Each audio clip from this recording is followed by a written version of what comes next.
Topic का नाम की है जी फंडामेंटल राइट। मैं क्या वेरी वेरी इंपॉर्टेंट टॉपिक है अपनी एप्लीकेशन दी जे आपां गल करिए ਤਾਂ फंडामेंटल राइट्स मैं सिटीजनशिप ਨੂੰ ਛੱਡ ਕੇ ਤੇ ਉਹਨੂੰ ਛੱਡ ਕੇ फंडामेंटल राइट ਇਸ ਕਰਕੇ ਕਰੇ ਕਿ ਆਪਾਂ ਇੰਪੋਰਟੈਂਟ ਟੌਪਿਕ ਪਹਿਲਾਂ ਕਵਰ ਕਰ ਲੈਣੇ ਆ।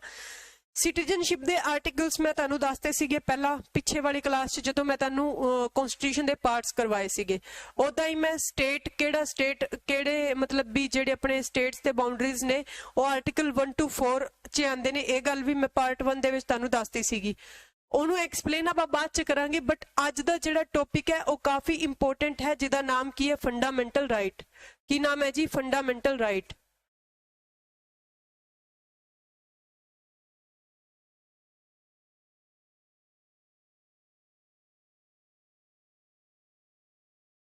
एक सेकंड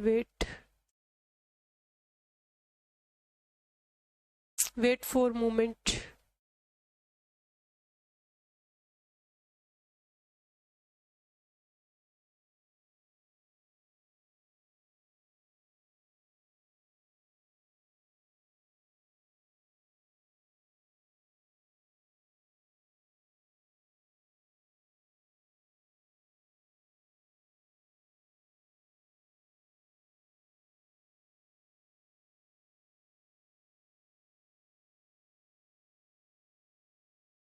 की दिक्कत हो गई इनू?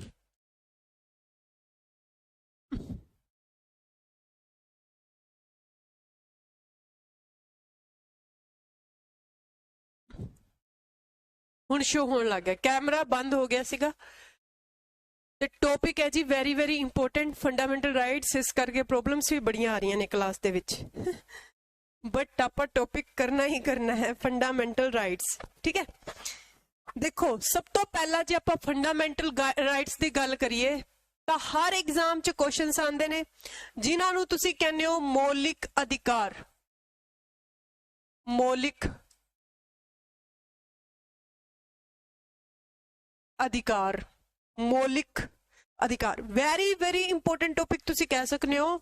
तुसी मतलब भी एवें लगा लो कि जिहदे विच तुसी रिट्स दा जिहड़ियां मैं रिट्स करवाइयां सीगे यूट्यूब ते करवाइयां सी, पहला एप्लीकेशन ते नहीं करवाइयां, Punjab police they paper which ओ जिहड़ियां सारियां दियां सारियां रिट्स ने ओ भी एदा ही पार्ट ने। जिहड़ियां रिट्स ने ना ओ भी एदा ही पार्ट ने। इस करके मौलिक अधिकार ते ने ओ काफी इंपॉर्टेंट रोल प्ले करदे हैगे ने। समझ आई गल? हुण मौलिक अधिकारां दी गल करिए तो मौलिक अधिकारां दा विचार जिहड़ा है वो सब तो पहला 1215 विच, ठीक है, 1215 विच इंग्लैंड तो शुरू होया सीगा। इंग्लैंड ने आप दे कुछ नागरिकां नूं की दिते सीगे फंडामेंटल राइट दिते सीगे जिन्हां नूं नाम दिता गया सीगा। की नाम दिता गया सीगा जी?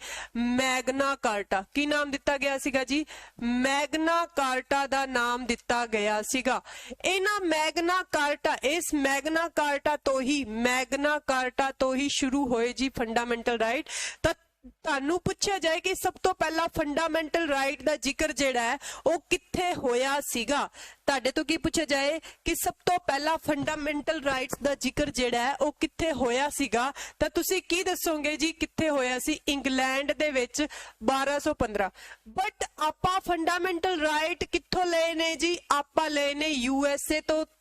ध्यान रखियो जेड़ा स्ट्रक्चर फंडामेंटल राइट्स दा USA दा हैगा आपां उत्थों लई सी। बट जेड़ा मैग्ना कार्टा आया सी फंडामेंटल राइट्स नूं लैके वो 1215 दे विच आया सीगा। कित्थे आया सी बच्चे? आया सीगा इंग्लैंड दे विच। ठीक है, इंग्लैंड दे राजा ने आप दे नागरिकां नूं कुछ दिते सीगे फंडामेंटल राइट जिन्हां नूं की कहा इंग्लैंड दे मैग्ना कार्टा। समझ आई इन्नी गल? 1215 ईस्वी विच। फिर की होया? 1895 विच भारत ने मूल अधिकारां दी मांग कीती सी। 1895 विच भारत ने मूल संविधान दे विच की मांग कीती? मौलिक अधिकारां दी मांग कीती सी। ठीक है, मौखिक रूप तो यानी बोल के, यानी कि लिखित रूप च कोई नहीं लिखे, मौलिक लिखित रूप विच नहीं सीगा, मौखिक रूप च। ठीक है, मौलिक अधिकारां दी घोषणा लई मांग कीती गई सीगी भी जी हाँ जी सानू तां चाहीदे ने फंडामेंटल राइट्स जिहड़े ने ओ चाहीदे ने। ठीक है। फिर एनी बेसेंट ने भी एक बिल पास किया, एनी बेसेंट ने भी कहा कि भी जी सानू फंडामेंटल राइट चाहिए ने, ठीक है। एनी बेसेंट तो बाद जिहड़ी अपनी कांग्रेस पार्टी उस टाइम ते सीगी जी, कांग्रेस ने भी बहुत बार कहा कि सानू की चाहिए ने, फंडामेंटल राइट चाहिए ने, यानी कि संविधान तो भी पहला मंग किहदी कीती गई सी, फंडामेंटल राइट्स दी मंग कीती गई सी, जदों जिहड़ा अपना भारत है गुलाम सीगा किदा, इंग्लैंड दा गुलाम सीगा इंग्लैंड दा, उदों तो ही मंग की जा रही है फंडामेंटल राइट्स दी। क्लीयर है इन्नी गल।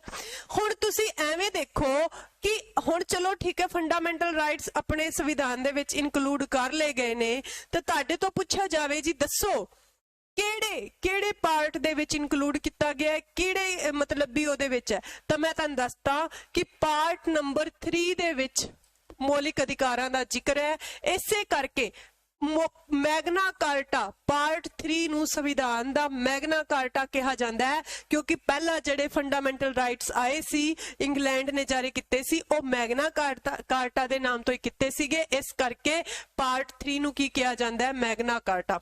जे आपां आर्टिकल्स दी गल करिए तो आर्टिकल्स 12 तो 35, आर्टिकल्स 12 तो 35 दे विच जिक्र है जी, आर्टिकल्स 12 तो 35 दे विच जिक्र हैगा किदा अपने फंडामेंटल राइट्स का, किदा जिक्र है जी अपने फंडामेंटल राइट का। क्लीयर है। आर्टिकल 12 तो 35 जेडे ने वो दर्शाते ने फंडामेंटल राइट्स नू।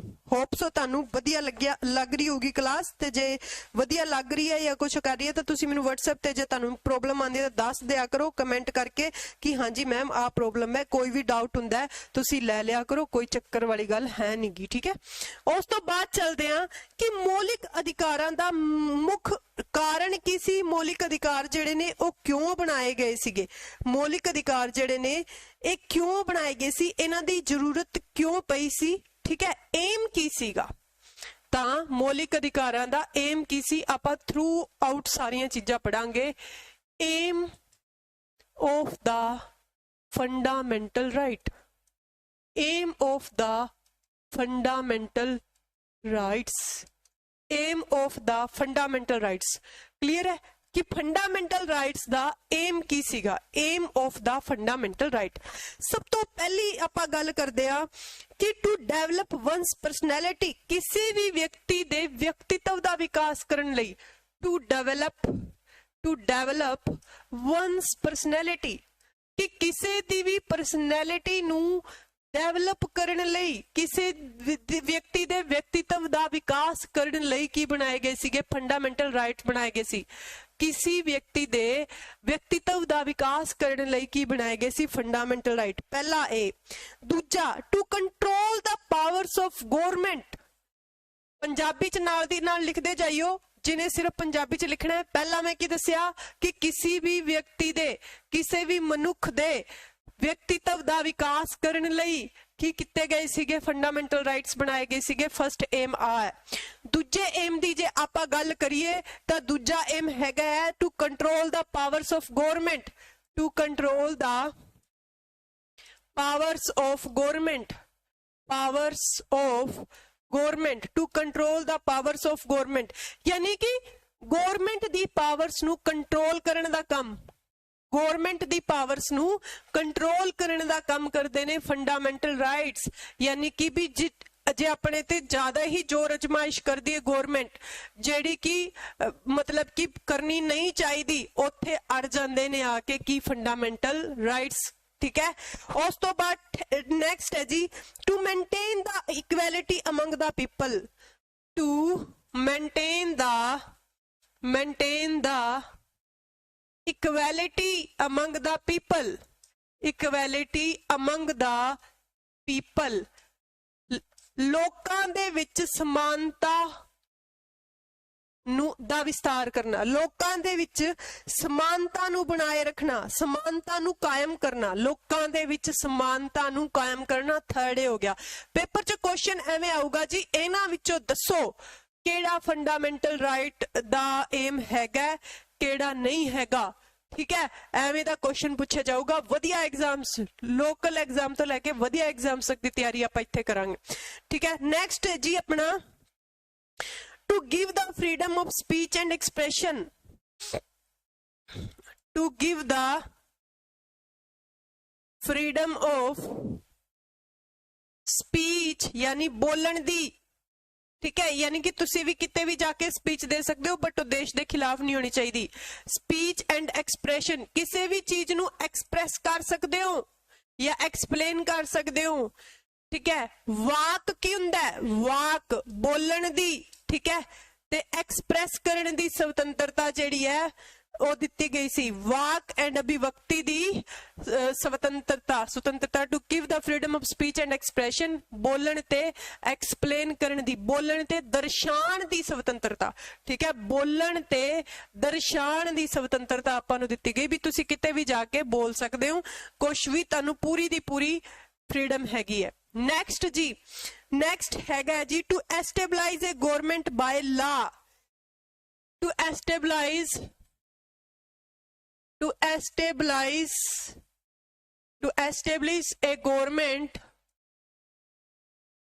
establish a government by law, यानी कि जे गवर्नमेंट बनती है तो और रूल्स दे अकॉर्डिंग, कानून दे अकॉर्डिंग बननी चाहिए है, एवं नहीं कोई मुंह चक के आपदी गवर्नमेंट बना लूगा। To establish a government by law यानी विधि दे तहत सरकार दा गठन करना, विधि या कानून दे तहत सरकार दा गठन करना। क्लियर है? नेक्स्ट पॉइंट चलो जी, नेक्स्ट पॉइंट है physical mental and moral growth. Physical mental and moral growth. हुण तुसी एक चीज सोचो जी कि तुहानू बंदिशां विच रखिया गया है कि ताड़ी ग्रोथ होगी, चाहे वो फिजिकल होवे, चाहे वो मेंटल होवे, चाहे वो मोरल होवे। जे तुहानू कोई फ्रीडम मिली है ताई ताड़ी ग्रोथ होगी।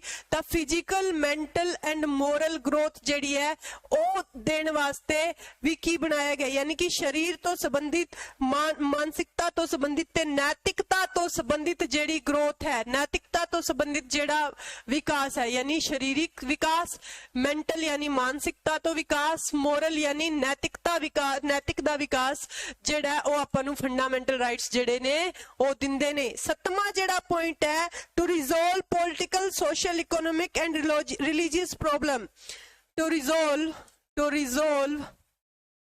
रिजोल्व की हुंदा दूर करना, पॉलिटिकल टू रिजोल्व हो गया यानी पॉलिटिकल इश्यूज नूं, प्रॉब्लम्स नूं, social economic and economical and religious problems नू दूर करना।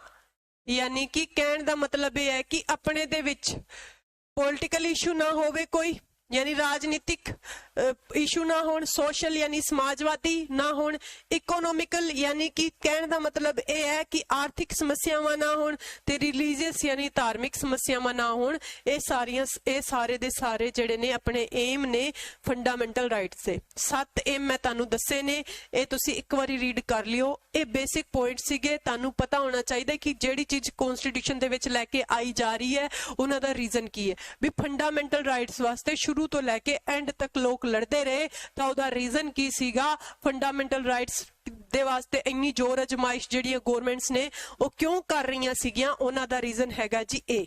समझ आ गई गल इन्नी? ठीक है। उस तो बाद चलते हाँ जी आपां नेक्स्ट पॉइंट ते कि fundamental right the first demand जिहड़ी है वो किने कीती सी? वर्बल डिमांड यानी बोल के डिमांड जिहड़ी है वो किने कीती सीगी? मौखिक रूप ते, ठीक है, बोल के दसिया सीगा जी, जिद्दां मैं अनाउंस करदा कि जी मैनू आ चीज चाहिए, आ किने कीती सी? तो तुसी नाम दसोगे जी एनी बेसेंट दा, ठीक है। फर्स्ट वर्बल डिमांड, क्वेश्चन की बनदा एग्जाम च? First verbal demand of fundamental rights, first verbal demand of fundamental rights किने कीती सीगी? ते पंजाबी च की लिखोगे? तुसी लिखोगे पंजाबी दे विच मौलिक अधिकारां दी पहली मौखिक मंग किने कीती सीगी? मौलिक अधिकारां दी पहली मौखिक मंग किने कीती सीगी? तो तुसी दसोगे एनी बेसेंट। एनी बेसेंट ने कीती सीगी जी। किने कीती सी? एनी बेसेंट ने। चेयर हटा दे नहीं तो थल्ले डिगन दा काम करूगी। एनी बेसेंट ने की सी, ठीक है।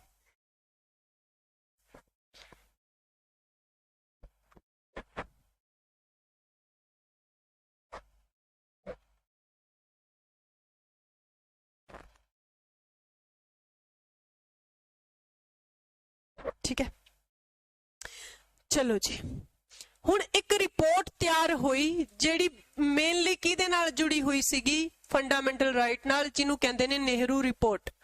ये आई सीगी जी 1928।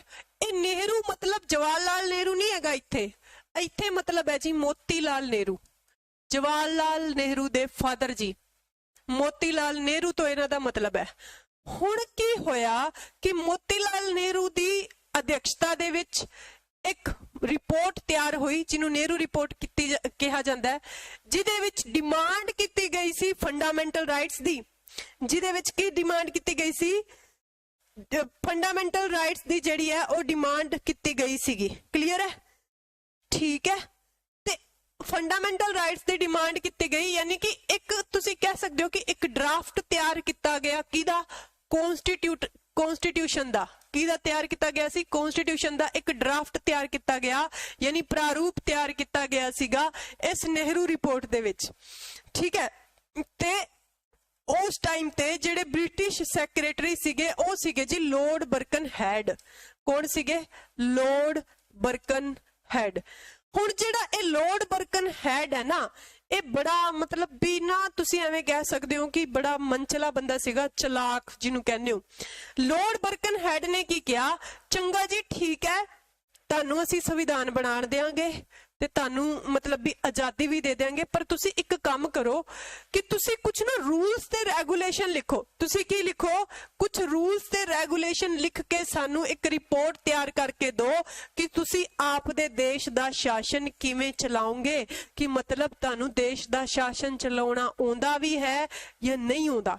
समझ आई गल इन्नी कि नेहरू रिपोर्ट जेड़ी है वो रेडी की गई, समझ आई। उस नेहरू रिपोर्ट दे विच ही ये सारे रूल्स ते रेगुलेशन जेड़े ने वो लिखे गए सीगे, जेड़े बाद विच फंडामेंटल राइट्स बने, ते जिन्हां दे विचों जेड़े fundamental rights the list which नहीं आए उन्हां नूं की बना दिता गया? डीपीएसपी। ठीक है, की बना दिता गया? डीपीएसपी। वो भी आप जिक्र करांगे। क्लियर है इन्नी गल? रूल्स ते रेगुलेशन बनाए गए सीगे, ठीक है। ये किने आदेश दिता सीगा, किने हुक्म दिता सी? लॉर्ड बर्कनहेड ने कहा सी जाओ जी तुसी बना के लेके आओ लिस्ट, देखदे हां तुसी शासन करोगे किवें। क्लियर है? फिर की होया, इन्हां ने फंडामेंटल राइट्स दी जिहड़ी है वो लिस्ट बनाई सीगी। क्लियर है इन्नी गल? हुण की होया, एक सेकंड पानी पी लिए, वार वार गला अड़ रहा है, तुसी इन्हां नूं आ नोट कर लो, इन्हां नूं आपां पानी पी लैंदे हां।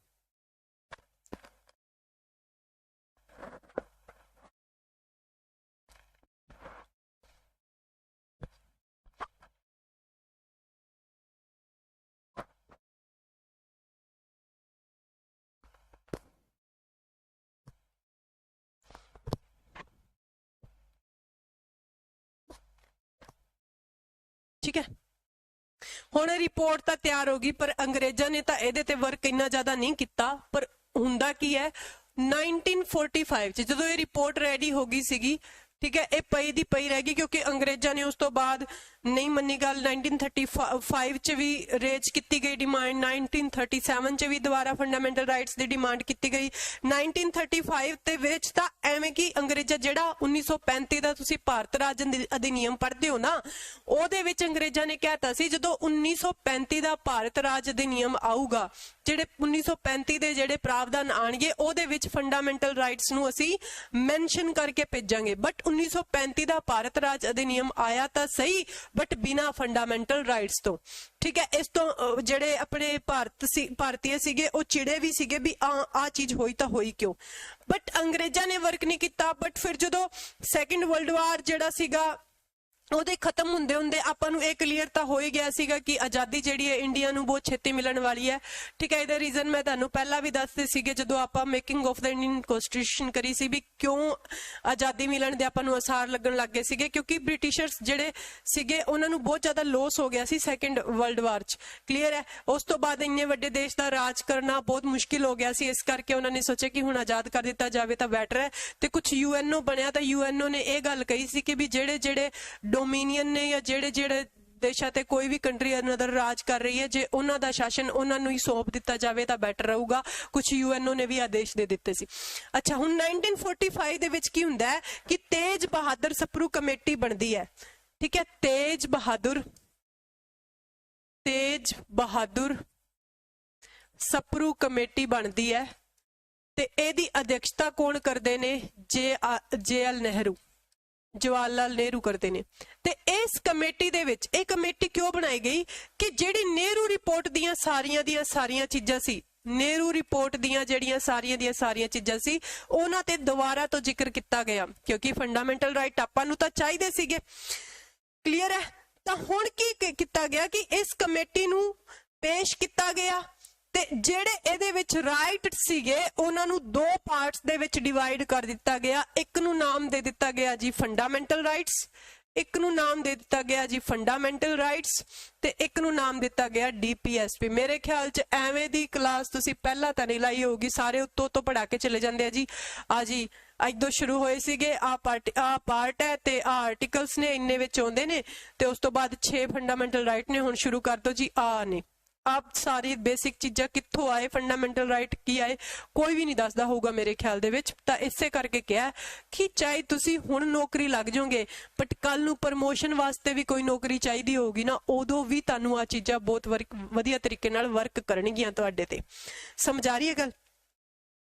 ਠੀਕ ਹੈ, ਤੇ ਹੁਣ ਕੀ ਦੇਖੋ, ਅੱਗੇ ਚਲੋ, ਅੱਗੇ ਚਲਦੇ ਆ, ਆਪਾਂ ਅੱਗੇ ਦੇਖਦੇ ਆ ਨੈਕਸਟ ਪੁਆਇੰਟ।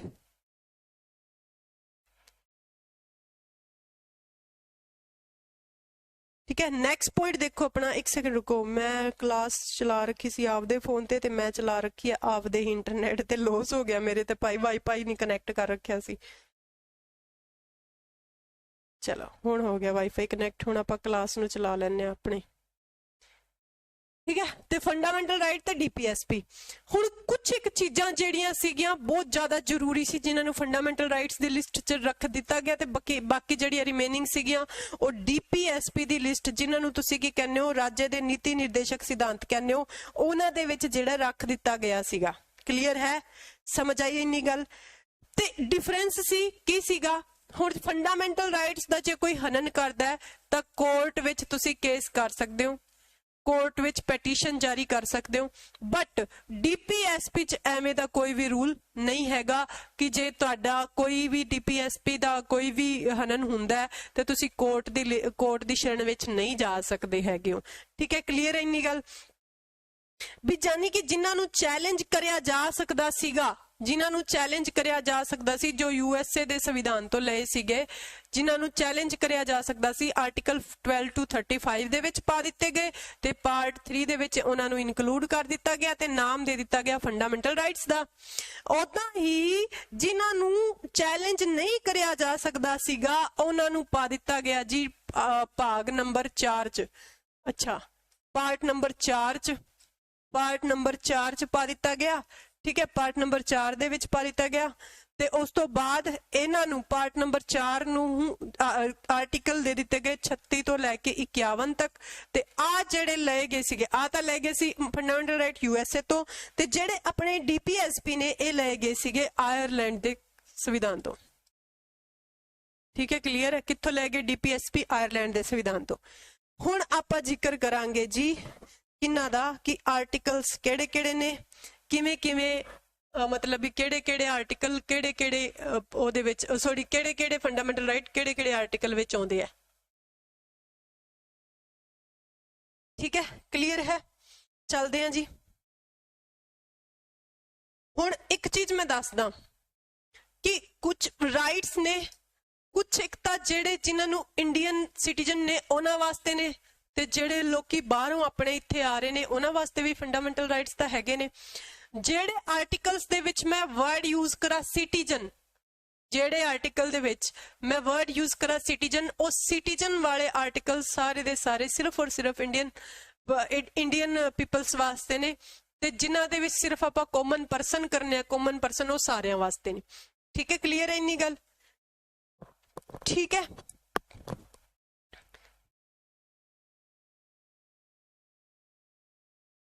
चलो जी आर्टिकल नंबर 12, सब तो पहला article number 12, article number 12 very important point की पूछदा है कि केड़े आर्टिकल दे विच राज्यां दी डेफिनेशन है, राज्यां दी परिभाषा है।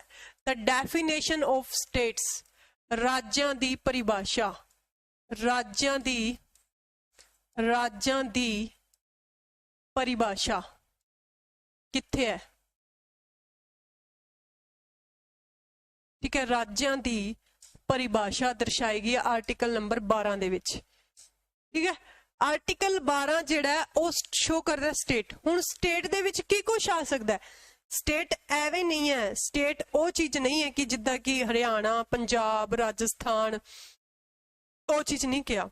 स्टेट दे विच की ਤੁਹਾਡੇ ਤੋਂ ਪੇਪਰ ਦੇ ਵਿੱਚ ਵਧੀਆ ਪੇਪਰ ਦੇ ਵਿੱਚ ਪੁੱਛਿਆ ਜਾ ਸਕਦਾ, ਜਿੱਦਾਂ ਕਿ ਫੂਡ ਸਪਲਾਈ ਇੰਸਪੈਕਟਰ ਦਾ ਐਗਜ਼ਾਮ ਦੋਗੇ ਜਾਂ ਫਿਰ ਵੀਡੀਓ ਦਾ ਵੀ ਦੋਗੇ ਤਾਂ ਠੀਕ ਹੈ, ਵੀਡੀਓ ਦਾ ਵੀ ਦੋਗੇ ਤਾਂ ਫੂਡ ਸਪਲਾਈ ਦਾ ਦੋਗੇ, ਜਾਂ ਫਿਰ ਤੁਸੀਂ ਐਕਸਾਈਜ਼ ਦਾ ਦੋਗੇ, ਨੈਬ ਤਹਿਸੀਲਦਾਰ ਦੋਗੇ, ਐਵੇਂ ਦੇ ਐਗਜ਼ਾਮ ਦੋਗੇ ਜਾਂ ਪੀਸੀਐਸ ਦੋਗੇ ਤਾਂ ਉਹਨਾਂ ਵਿੱਚ ਐਵੇਂ ਪੁੱਛਿਆ ਜਾ ਸਕਦਾ ਕਿ ਇਹਨਾਂ ਵਿੱਚੋਂ ਦੱਸੋ ਕਿਹੜੀ ਕਿਸੇ ਰਾਜ ਦੀ ਪਰਿਭਾਸ਼ਾ ਹੈ ਜਾਂ ਨਹੀਂ। ਤਾਂ ਤੁਹਾਨੂੰ ਐਗਜ਼ਾਮਪਲ ਕਿਵੇਂ ਦੇ ਮਿਲਣਗੇ ਦੇਖਦੇ ਹਾਂ। ਸੈਂਟਰ ਗਵਰਨਮੈਂਟ, पहला सेंटर गवर्नमेंट किसी भी राज की परिभाषा है, क्योंकि भारत ने खुद आपदे आप नूं एक देश नहीं किया कि एक राज्यां दा संघ है। ठीक है, centre government and parliament and centre government, जिहदे विच की आंदा पार्लियामेंट लैजिस्लेचर, पार्लियामेंट यानी संसद, ठीक है, लैजिस्लेचर यानी विधायिका। ठीक है, तुसी कंफ्यूज नहीं होना, पंजाबी च भी लिख दे जाओ। उस तो बाद विधायिका, ठीक है, लैजिस्लेचर, जुडिशरी यानी न्यायपालिका, एग्जीक्यूटिव यानी कार्यपालिका, एग्जीक्यूटिव यानी कार्यपालिका। ये सारे दे सारे। होर की कुछ आंदा है? स्टेट गवर्नमेंट होगी, स्टेट दा लैजिस्लेचर हो गया। होर की होंदा है? इत्थे लिख लेने आपां स्टार पाके, स्टेट गवर्नमेंट उदा ही। स्टेट दा लैजिस्लेचर हो गया, स्टेट दा की हो गया? लैजिस्लेचर हो गया। स्टेट दी यानी विधायिका होगी, स्टेट दी विधायिका होगी। क्लियर है? उस तो बाद राज्यां दा विधान मंडल हो गया, चाहे लैजिस्लेचर हो, चाहे की कहंदे ने स्टेट काउंसिल कह सकते हो, विधान मंडल, स्टेट काउंसिल यानी विधान मंडल या विधान परिषद।